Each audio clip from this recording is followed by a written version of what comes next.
Tässä nyt ollaan kirkon pihalla. Ja tää on mulle eka kerta, kun mä tässä käyn. Että vähän itekin jännityksellä odotan, mitä täältä löytyy. Tara tahtoo vetää tuossa. Tuolla on hautoja, mutta mennäänpäs kirkon läpi. Tai siis ympäri. Anteeksi, piti sanoa. Mä vaihdan Taran toiseen käteen. On helpompi kuvata se. Tulepas Tara nyt täällä kävi pikkuroi. Tosissaan täällä on kaikkea hautoja.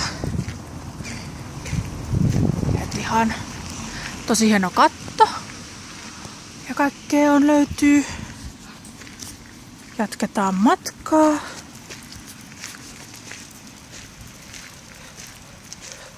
Tosissaan tuolla on tommonen ikkuna. Tää näyttää tosi hienolta tää kirkko. Tää on tosissaan Lammin vanha kivikirkko. Että tossakin on tommonen hieno. Onko tuo sitten, mikäs tuo mahtaa olla? No nyt se Tara sitten väsähti taas. Ja lähti pyörimään. Se vähän on aina vähän riippuu päivässä, kuinka paljon jaksaa kävellä. Noniin, mennäänpä nyt Tara sitten. Mennään, kuvataan taas sitten. Täällä on hienoja kukkaistutuksia. Siellä on lisää hautoja. Haudot on tosi hienoja. Tuossa näkyy. Sitten on taas tommonen ikkuna. Ja taas mennään.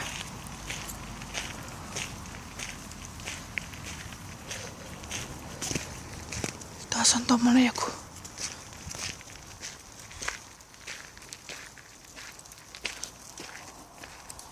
Mikäs tuo on?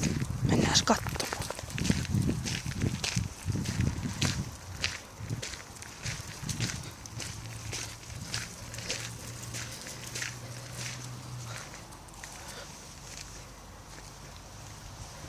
Tuommoinen.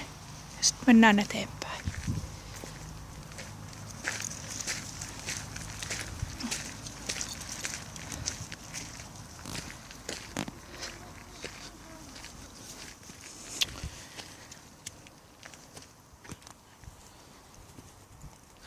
No niin, jatketaan.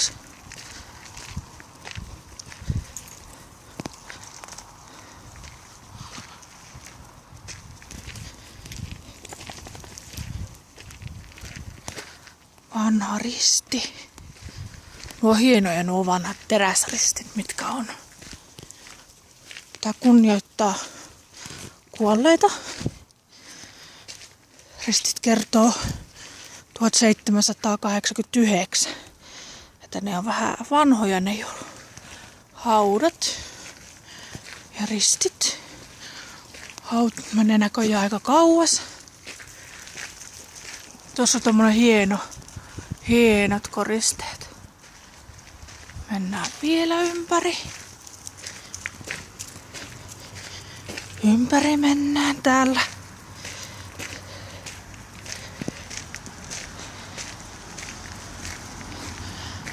Kyllä täytyy myöntää, että tää on kyllä tosi hieno. Tämä vanha kivikirkko. Käydään tuossa yhdellä haudalla, kun mä katsoin, että se on niin hieno tuossa tommonen. Joskus on ihan hyvä käydä haudalla vaan, tai hautausmaalla kävelemässä. Ja ihan vaan hiljentyä tähän kaikkeen. Tuossa on tuo hieno hauta, mitä mä haluan sen näyttää teille. Mutta tässä tää nyt on tää hautausmaa. Ei tässä ole tän enempää näytettävää. Ja ei kun varmaan tästä sitten kotiin päin lähdetään piettää. Nyt on sitten lauantai ja onko se nyt jo 5. päivä vai 4. päivä? En nyt muista, mutta kuitenkin